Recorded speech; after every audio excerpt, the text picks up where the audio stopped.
a decorated veteran who risked his life for 3 missions in Afghanistan, now invisible on the streets of Oakland. When everyone looked away, Steph Curry stopped in the rain and saw something beyond the homeless man. What did the basketball star see when others only saw someone to avoid? A single conversation under a storm was about to transform 2 lives forever. Curry's final phrase? Words so powerful they give goosebumps to anyone who hears them. The first morning lights illuminated Thrive City Plaza, adjacent to the imposing Chase Center in Oakland. James Wilson, 42 years old, woke up with an aching body after another night on the same bench that had become his unofficial home for the past 8 months. He adjusted his worn military jacket, a reminder of his 3 service periods in Afghanistan, and the only possession he still carried with pride. "Another day," he muttered, watching the first employees arriving at the sports complex. Autumn in Oakland brought increasingly cold mornings. For most passers-by, James was invisible, just another face among the thousands of homeless people inhabiting the city streets. It wasn't long ago that James had a different life. Army sergeant, logistics specialist, he had coordinated complex operations under extreme conditions. His ability to solve problems under pressure earned him decorations. But what his superiors called exceptional initiative now wasn't worth enough to get a stable job. PTSD arrived silently. First, the odor nightmares, then the inability to sleep, then constant irritability and startling at every loud noise. His job as a mechanic lasted only 5 months. "It's not working," the boss said. "You're scaring the customers." "Wilson, you spent the night here again?" The familiar voice belonged to Sophia Martinez, a volunteer at the local Veterans Center. With black hair always tied back and determined eyes, Sophia had become the only person who really knew his complete story. "Had nowhere to go," he replied, getting up. "The shelter was full." "You know you could have called me," Sophia said, handing him a coffee. "I have a perfectly acceptable couch." James accepted the coffee, but avoided her gaze. Pride was one of the few things he had left. "I'm fine. It's temporary." "I have news about your case with Veterans Affairs. Your hearing has been rescheduled for next month." James's face tightened. Another delay. For almost a year he had been trying to access his benefits, navigating through a bureaucratic labyrinth seemingly designed to break the spirit of those already vulnerable. "When I was in Afghanistan, I coordinated the transport of millions in equipment through hostile territories without losing a single item. Now, I can't even fill out the right forms to receive what they owe me."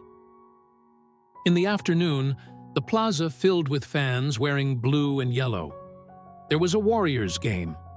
James watched families passing by, excited children wearing jerseys with the number 30.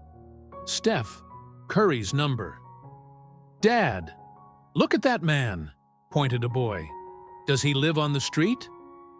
"Don't point, Charlie," the father replied, pulling his son and quickening his pace.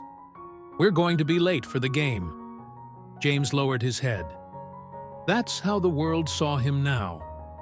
Not as a decorated veteran, but as an unsettling figure to be avoided. As the crowd entered the stadium, he observed a banner being installed, the image of Steph Curry shooting a ball, frozen in a moment of athletic perfection. "I fought for my country," he muttered to no one in particular. "And now, no one even sees me." 3 days later, an autumn storm hit Oakland. The rain started as a light drizzle, but soon transformed into a merciless curtain of water. James, who had slept between 2 commercial buildings, realized that his refuge would not withstand the growing intensity of the storm. Rounding the perimeter of the Chase Center, He found a recessed entrance near the staff parking lot. His jacket, despite its resistance, was already soaked. James huddled against the wall when he noticed a black SUV approaching. The vehicle parked in a reserved spot. The door opened and a man emerged, wearing training clothes with the Warriors logo. Even from a distance, James recognized Steph Curry. The basketball star seemed about to run to the entrance when his eyes met James's. There was visible hesitation. James looked away, hoping Curry would simply go his way. Instead, to his surprise, Curry walked toward him. "Hey, man," Curry said, stopping a few meters away. "Are you okay?" "Just trying to stay dry," he finally responded, feeling embarrassed for being found in that situation. Curry nodded, noticing the military jacket. "You served?" "Army. 3 tours in Afghanistan," James responded automatically. "My uncle was a Marine," Curry commented. "Always said military service teaches lessons you don't learn anywhere else." He looked at the gray sky. "This rain isn't going to stop anytime soon." "How long? Have you been out here?" "A few hours. The nearest shelter is 20 blocks away." Curry considered this, then gestured toward the entrance. "Look, I'm going to train. Why don't you come in and dry off? The cafeteria has decent coffee." James hesitated. "I don't think they'd let me." "They will," Curry said with a slight smile. "I have some influence around here." "Why would you do that?" James asked, suspicious. "Because it's raining. You're a veteran. And nobody should be stuck in this storm." The simplicity of the response convinced James. Reluctantly, he followed Curry to the entrance, where a security guard observed the unusual scene. "Good morning, Marcus," Curry greeted. "This is my friend James, Army veteran. We're going to have coffee before practice." In the internal corridors, James felt out of place in that immaculate environment. Curry led him to the staff cafeteria and returned with 2 mugs of coffee and a sandwich. "I assumed you hadn't had breakfast," he said, placing the sandwich in front of James. They drank in silence until Curry asked, "How long have you been on the street?" 8 months. Before that, I slept on a friend's couch. Before that, I had an apartment." "What happened?" "PTSD," James replied simply. "Hard to keep a job when you have panic attacks." "And work?" "Who hires a homeless person?" "I don't have an address, don't have clothes for interviews, don't have a phone. It's a cycle." "What did you do? In the Army and before?" "Before the Army, I worked with industrial equipment maintenance. During service, I became a logistics specialist. I organized supply transport, coordinated routes in hostile territories." "Logistics," Curry repeated thoughtfully. "That requires considerable skill." James shrugged, feeling the warmth of the drink restore some comfort he hadn't experienced in days. "Wait a moment," Curry said. "I have an idea I'd like to discuss with you." "An idea?" James repeated, suspicious. "The Chase Center is expanding its operations team. Maintenance, logistics, the entire structure that keeps this place running." Curry paused. "Your skills could be valuable here." "Are you offering me a job?" "I'm offering an opportunity. A 3-month probation period. If it works out, it becomes permanent. Includes assistance for temporary housing." James looked at his calloused hands, a mixture of emotions crossing his face. "Why? You don't know me. You don't know if I'm reliable." His tone hardened. "I don't need charity." "It's not charity," Curry responded firmly. "It's an opportunity. The rest depends on you." Organizations like the Warriors talk a lot about supporting veterans. We put it in advertisements. We do tributes during games. But words without actions are empty. Besides, he added with a smile, "I may not know much about you personally, but I know how to recognize discipline when I see it. The way you keep your belongings organized, even living on the streets. How your military jacket is still perfectly folded. These are signs of someone who takes order seriously. The observation caught James off guard. It was true. Even in the worst circumstances, he had never abandoned certain habits acquired during service. "I don't have updated documents," James finally said. "I don't have proper clothes. I don't have an address." "We can fix that. I'll connect you with Marcus Johnson, our operations manager." "So, what do you say? Are you willing to try?" James looked out the window. The rain continued falling mercilessly. The offer seemed surreal, but something in Curry's direct gaze made him consider the possibility that it was real. "Yes," he finally answered, "I'm willing to try." The following days brought unexpected challenges. The small apartment provided, although better than the streets, caused claustrophobia. After months outdoors, the walls seemed to close in during the night, triggering episodes of panic. At work, the structured routine represented equally challenging obstacles.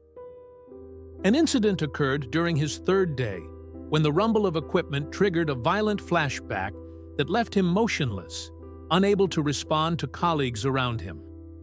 Not everyone welcomed his hiring. Richard, a maintenance supervisor, openly expressed his skepticism.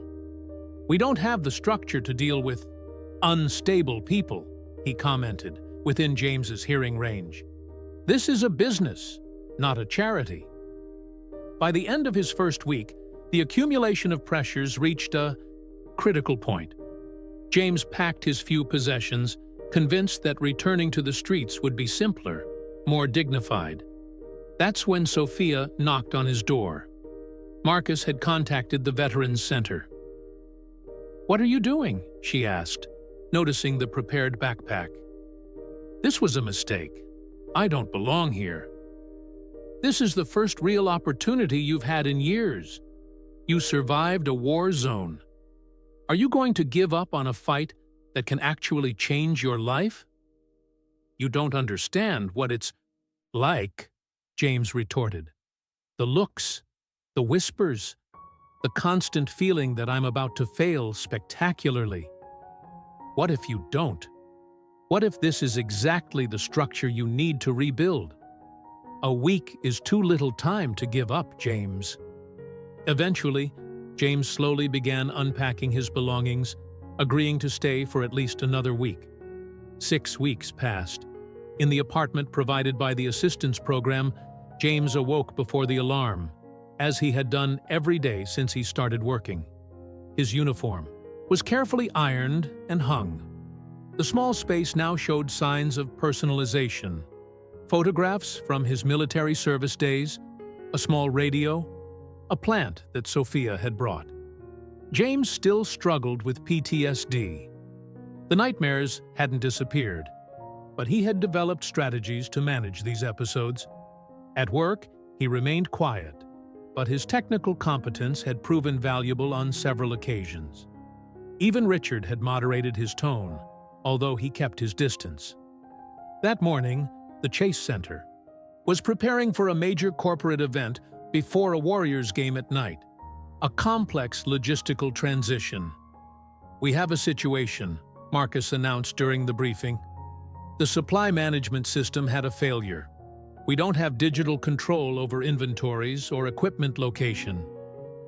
IT estimates between 4 and 6 hours for the system to come back," he added. "The event starts in 3. "We'll have to do it manually. Let's divide the team," Richard began. "Wait," James interrupted, speaking assertively. "I've faced similar situations in Afghanistan when our digital systems failed." The room fell silent. All attention turned to him. "We need to create a temporary tracking system based on color codes and designated areas. I can organize this in 30 minutes. Richard seemed about to dismiss the suggestion, but Marcus intervened. "Show us, Wilson." James quickly sketched an improvised logistics system. Using color codes and coordinated teams, he created a workflow that would allow efficient manual tracking. Wilson will coordinate, Marcus decided. The following hours passed in organized activity.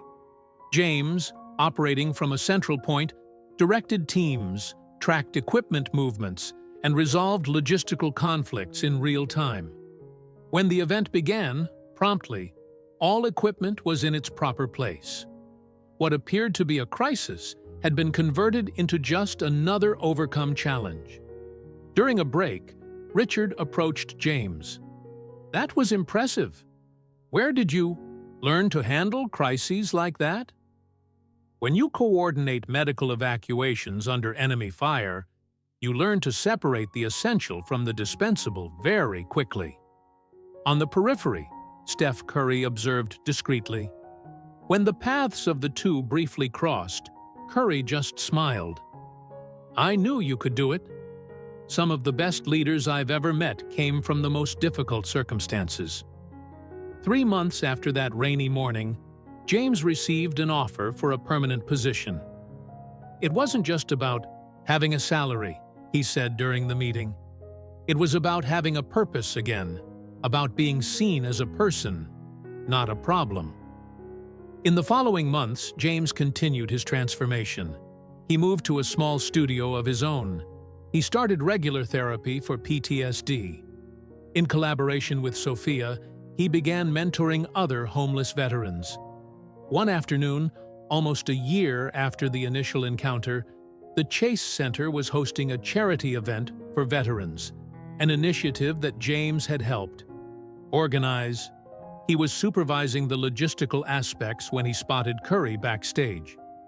"Mr. Wilson," Curry greeted him. "I heard you're now officially part of the assistant supervision team." "Thanks to you," James responded. Curry shook his head. "No. Thanks to your work, your resilience. I just opened a door. You decided to walk through it and stay, even when it would have been easier to leave." "You didn't just give me a job," James finally said. "You gave me back my dignity." Curry looked directly into James's eyes with a quiet intensity. "The dignity was always there," he responded simply. "Sometimes we all need someone who sees beyond our circumstances to remind us who we really are." A year after this conversation, on an autumn morning similar to the one that had changed his life, James was standing at the staff entrance. Now wearing an assistant supervisor badge, he observed a young man sheltering from the rain, the worn military jacket, the distant look that he recognized all too well. James approached, making deliberate eye contact. "Hey," he said calmly, "looks like you could use a coffee. Let's talk."